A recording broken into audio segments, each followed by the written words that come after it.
Hiya, folks. My name is Eric Lima. You're watching the 399th episode of The People's Lima. I am your host, Eric Lima. But I gotta tell you, we're one episode away from episode 400. I'm really excited.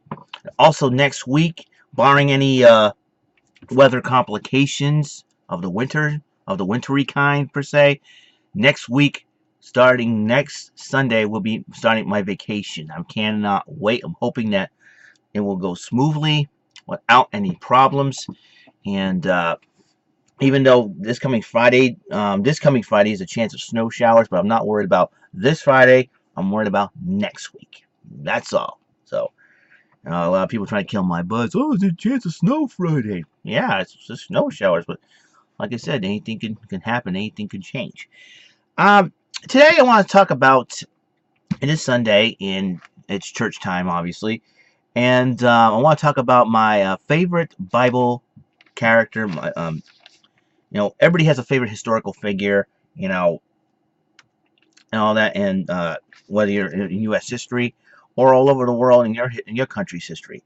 But being a born again Christian growing up, and reading a lot of the Bible, and I always come across, we always would read this Bible stories back in the Old Testament, and one of my favorite Bible character, and it kind of inspired me, was Joseph, the son of Jacob and Rachel.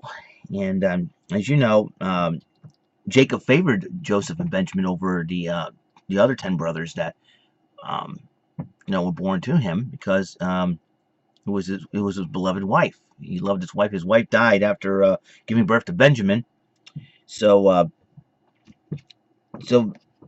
I decided, well, I want to talk a little bit about Joseph. I'm reading my Bible here, and you're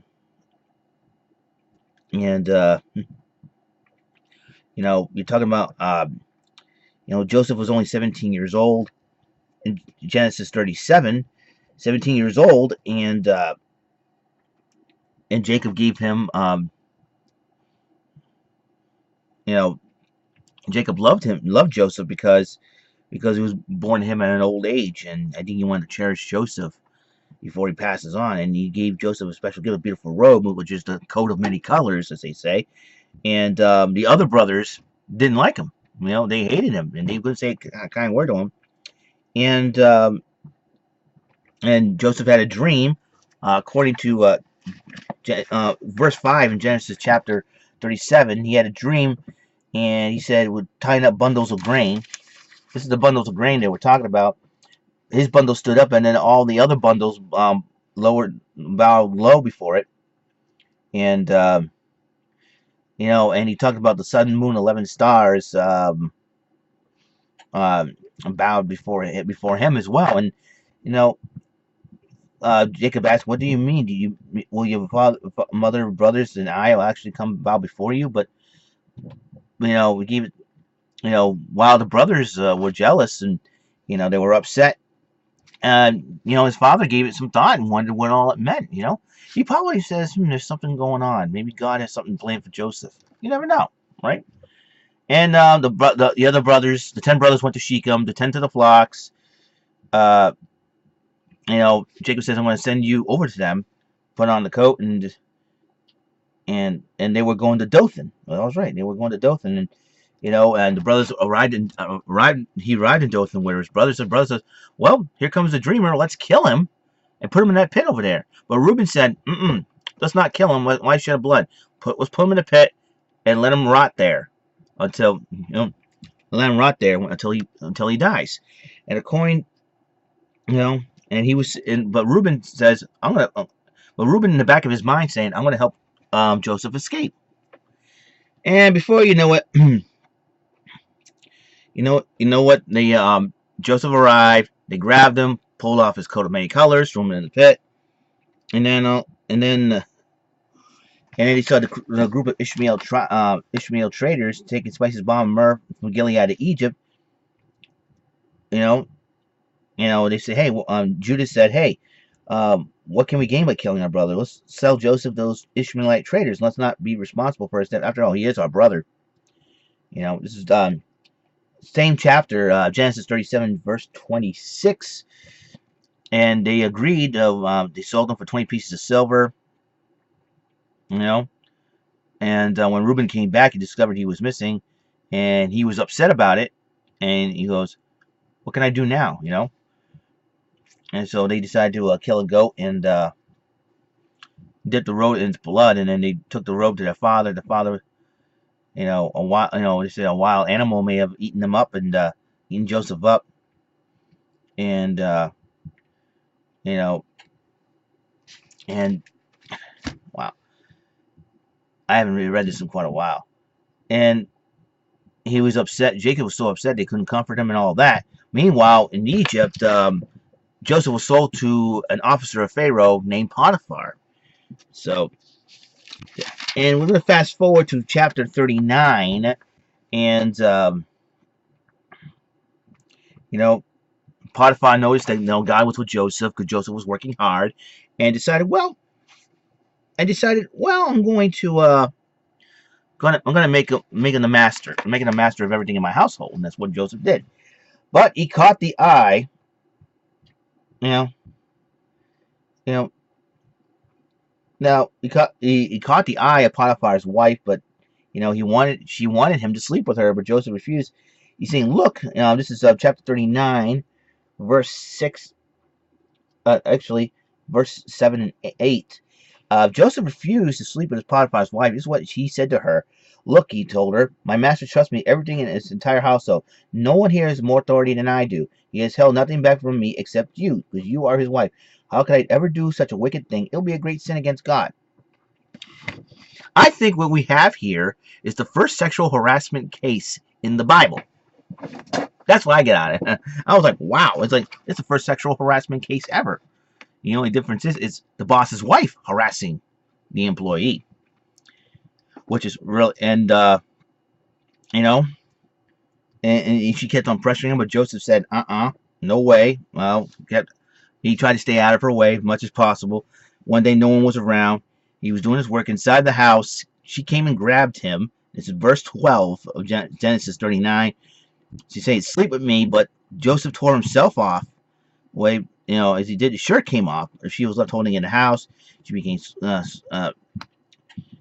had a shirt and all, and then he had fled. And my husband, brought this Hebrew slave to insult us. He tried to rape me. I screamed. And she basically lied, and he was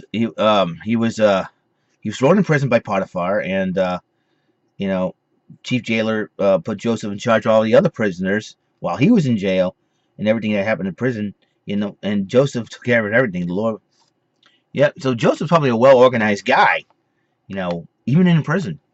Chief jailer said, "Hey, I'll put you in charge of all the other prisoners," and then he had the cupbearer and the baker. Each of them had a dream, and they were, worried about the dream. Joseph said, "Hey, tell me your dreams."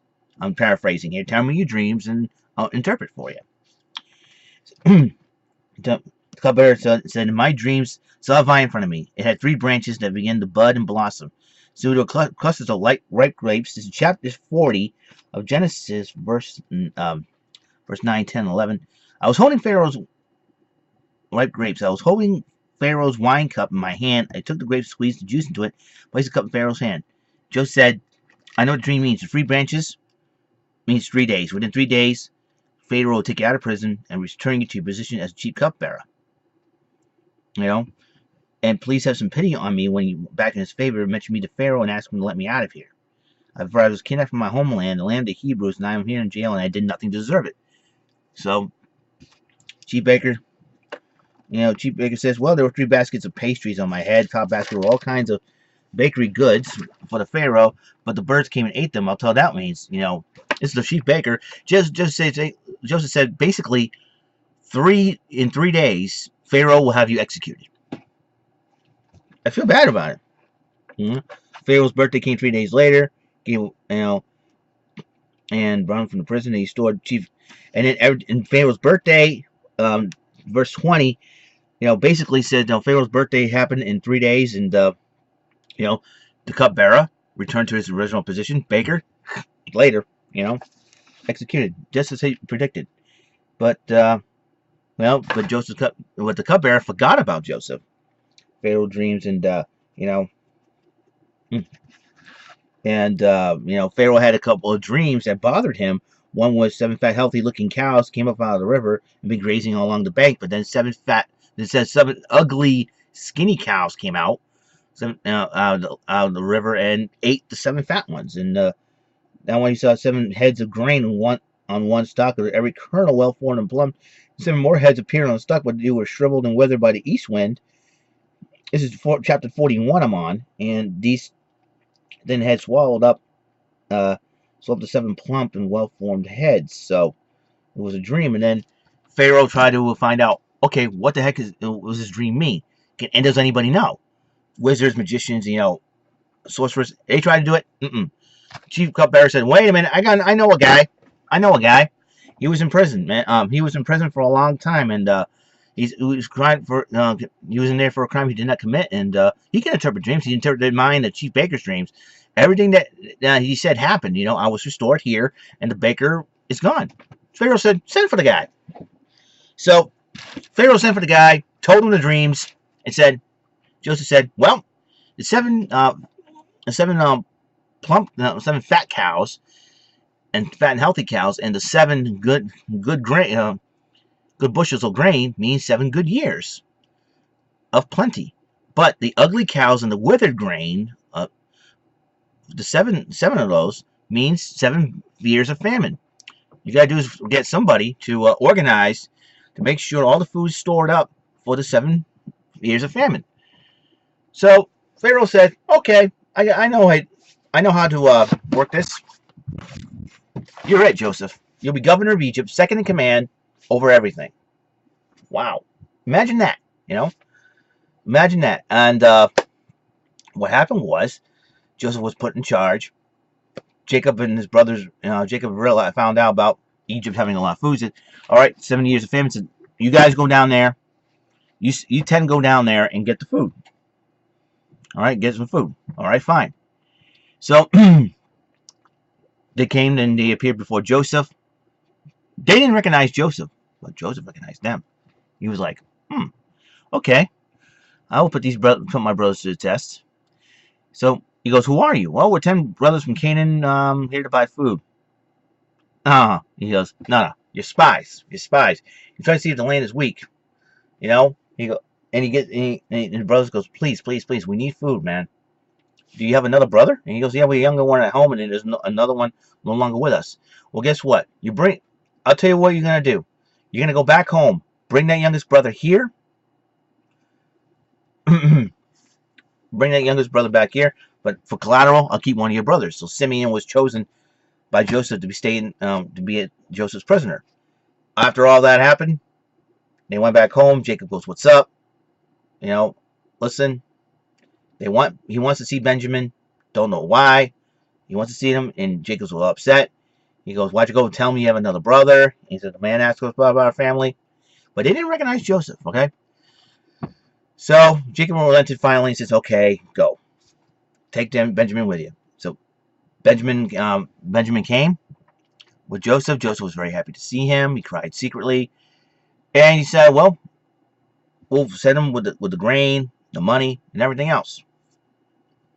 He goes, well, here's what I want to do. Why don't you fill the brother's sacks, put my silver cup in the youngest sack, in Benjamin's sack. So they did as Joseph said. The brothers go off, and all of a sudden, here comes Joseph's police force, a chariot, and said, hey, you stole the governor's silver cup. We're going to search your bags and find them. Brothers were like, go ahead. They found the cup in Benjamin's sack. Brothers were not very happy. They went back to Egypt, So they went back to Egypt to confront Joseph about this and say, hey, listen, look, our father's getting old. He's lost one brother. He doesn't want to lose another one. And even Judas said, hey, you can take care, you can kill my kids if something happened to Benjamin.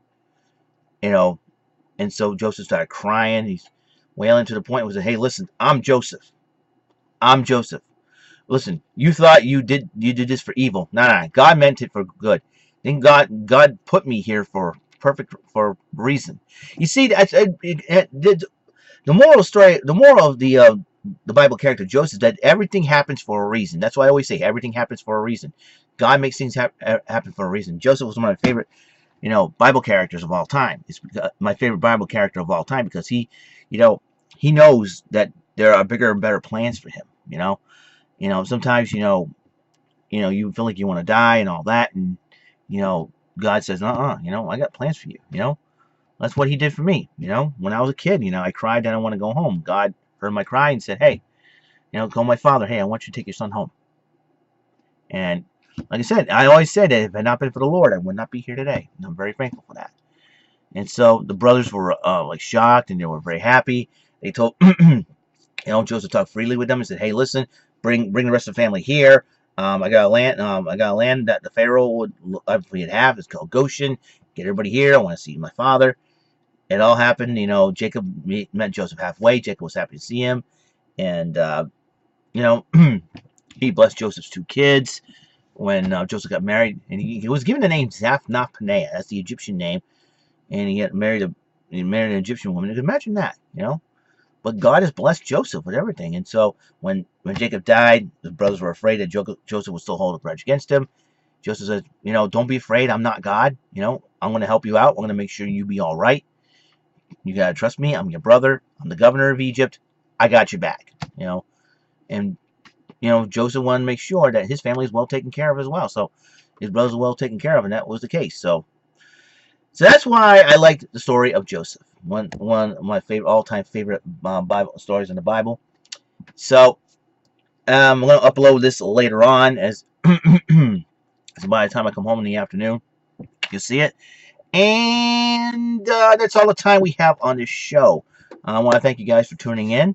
Remember, to my real subscribers, excluding the ones I had on the list in one of my other videos, please keep it homie fresh. And not only that, to all the haters and trolls and cyber stalkers, please eat a Snickers and change your quackish. And God bless. Hopefully the week goes well for you as well.